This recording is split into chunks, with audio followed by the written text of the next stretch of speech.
Hey guys, my name is Chaz, here from Elevate Coaching. Today I wanted to talk about overcoming cycling challenges. Things such as physical and both mental. There's lots of things that happen not only just in training, but maybe in a race season or maybe in your personal life with illness or injury or just whatever it is. There's always something that happens that I think becomes a challenge in our training. And today I just want to give you some quick tips on how you can overcome that. So in order to give you some tips, I'm going to give you a couple examples from my own personal life. One thing I had happen that I think really affected the mental side of things for me, challenge-wise, is I had a knee injury. I had 2 rounds of COVID this year. I had some other sicknesses. Something else I had an issue with was because I felt like I was behind on my training due to those setbacks. When it came time to racing, I felt like sometimes I lacked the confidence. I just didn't have the confidence in the field. I would enter a race going, man, I just don't think I'm gonna finish today. Because to be honest, racing at the UCI level compared to the local level is a huge different ballgame. Everyone at the UCI level shows up and they're not only fit, but they're fast. At the local level, there might be guys that are fit, but they're not really that fast. Or they might be really fast, but they're not fully fit.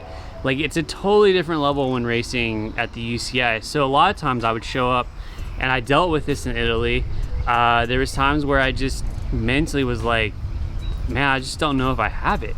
And then there's other things when it comes to physical, such as maybe it's diet or maybe just not eating right on the bike, different things like that, and they would affect my races. And these are things that I had to adjust to. There's been a couple times this year where like I've just dropped the ball in traveling and I underfueled leading into training or leading into a race, and it kind of caused issues either in training or racing. I wasn't able to race the level that I wanted to race at, or I wasn't able to complete the training the way I needed to. And again, that was some physical things that happened, and because of that would be nutrition, diet, just different things of being self-aware leading up to that. So these are just a couple things that I've gone through at least this last year. There's multiple things I've gone through the last couple years. With being a cycling coach, I also have plenty of athletes that deal with these kind of setbacks. Some of them too, the mental side is stress from work or different things like that, and it really eats away at their riding. And then others have the same issues with the physical stuff. They have issues with fueling for workouts or fueling for their races or just making sure to recover off the bike. But yeah, let's dive into the physical side of it first and really cover that. Now, when it comes to physical resilience, one thing you can do to really overcome this is, one, get solid training in. This will help you when it comes to your endurance and being able to actually push your body to new limits. In order to hit those new limits, you have to train. The second thing you need to work on for physical resilience is going to be nutrition. You have to get your nutrition dialed. If your nutrition is not dialed, then it's going to be very hard to recover and continue to make the gains that you need to make in the long term. All right? Now remember, everything that you do today affects you 3 to 6 weeks from now. So if your nutrition is honestly crap today, you're not going to have the gains that you need to have in 3 to 6 weeks, because today you're just starting off on the wrong foot. So I think really dialing that in will help not only your gains and your recovery, but I think it's also going to help your body understand how to be more resilient down the road.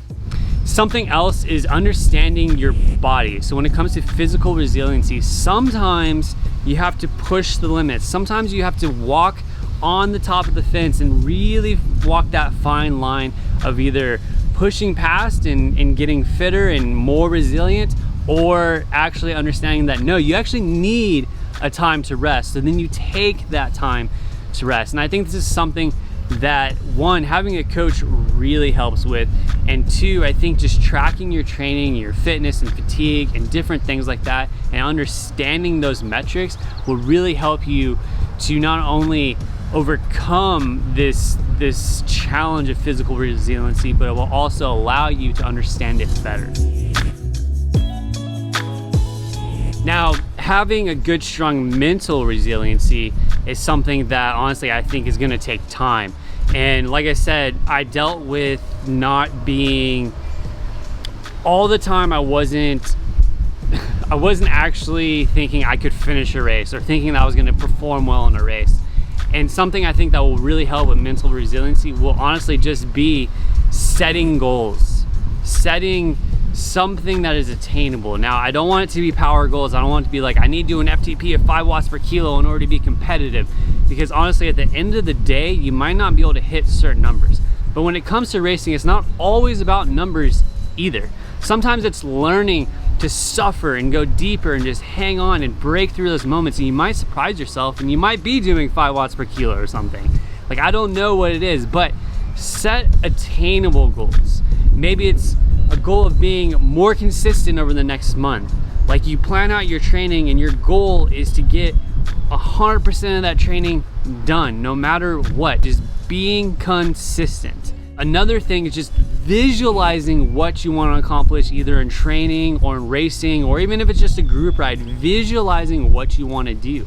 That's something else that helped me with overcoming a lot of these races where I felt like maybe I came in and I knew I was on the back foot coming in, but I also visualized, what could I do for the team? How could I best help them? How can I be a player and a part of that? And the last thing I think is really huge is positive talk. Like, get those bad thoughts out of your head and allow yourself to talk yourself up. Like, realize you put in the hard work, you put in the training, you've done all these things, you're ready. Yes, you might not perform the way you wanted to, but still going into it going, I've put all the training in the bank, it's money in the bank, I'm ready for this. Having positive self-talk will help you to really overcome the mental side of these challenges. Now, sometimes there's performance anxiety and there's self-doubt, but again, I think just thinking about all the hard work you've been doing up to that point is going to pay off no matter what the outcome of your race is. Now, a support system is something that is honestly important. You need a solid, good support system as well to help you overcome a lot of these challenges. One thing that I think is a really great support system is my coach. I think having a coach is an awesome support system because they are someone who is monitoring your training closely. They are someone who is looking to get you into the best shape possible down the road, and whether it be a fondo or a group ride, or even racing, whatever it is, having a coach in your corner really helps as a supportive role. I love my coach. I meet with him once a week. My coach is Tim Cusick, and we chat once a week about the training we're doing, about the training we've done, about where we need to go next. And also, he's helped me a lot when it's come to the mental side of things. I mean, he's helped me too with the physical, don't get me wrong. He's helped me with my nutrition, my training, different things like that. But he's also helped me with the self-doubt, with the non-positive talk in my head. He's helped me a lot with that, and I think having a coach is important. Something else that's really helped is family. My wife, my mom, like my dad, different things, my sister, everyone in my family plays a role, and all of them are there to support me. My wife supports me at local races. She always sends me a text or something before a race when I'm racing abroad. My mom's always checking in on me, seeing how things are going. They're always giving me positive feedback.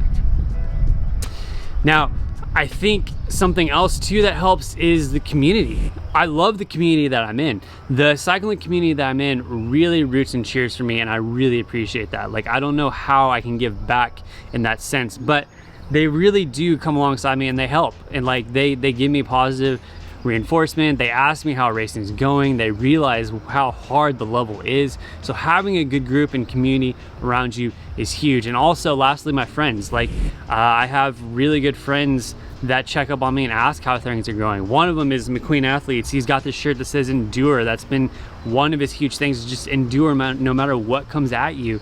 And I chat with him often about what's going on in my life, how I'm overcoming things, and at the same time, I'm doing it right back with him. So I would just suggest, getting a support system in place. If you can get a coach, get a coach. If you have good family that's supporting you, get a family. If you have friends, have the friends be around you who understand and support you. If you have a cycling community, ask them for advice, ask them for help, ask them for whatever it is you need to help you continue to move forward. So just to go back and recap what we talked about is basically having a physical resilience in training is important. Understanding how to keep your nutrition dialed, understanding how to keep your training dialed, all of these things will help you to overcome things down the road when it comes to your physical resiliency. Something else we talked about was the mental resiliency, like understanding that you need to visualize what's going to happen down the road. You need to build solid goals. You need to keep the negative thoughts outside of your head, but rather keep the positive self-talk and promoting in your head. Those things all help down the road when it comes to your mental resiliency. And again, I think there's a lot of things that all of us have dealt with when it comes to these types of challenges in our racing and our training and our everyday life. So I just want to encourage you as a viewer, like, share down below in the comments something that you have learned and how you've overcome this both mental and physical resiliency, these challenges. How have you like boosted those two things to overcome all of these things? Like, share that down below. I really want to understand those and see that. And plus, it's going to help other people in the community understand how they too can become more mental and physically resilient. As always, I just thank you guys for watching, and I invite you guys to subscribe and like the video for more content. And yeah, you guys keep training and riding hard, and I'll catch you guys on the next video.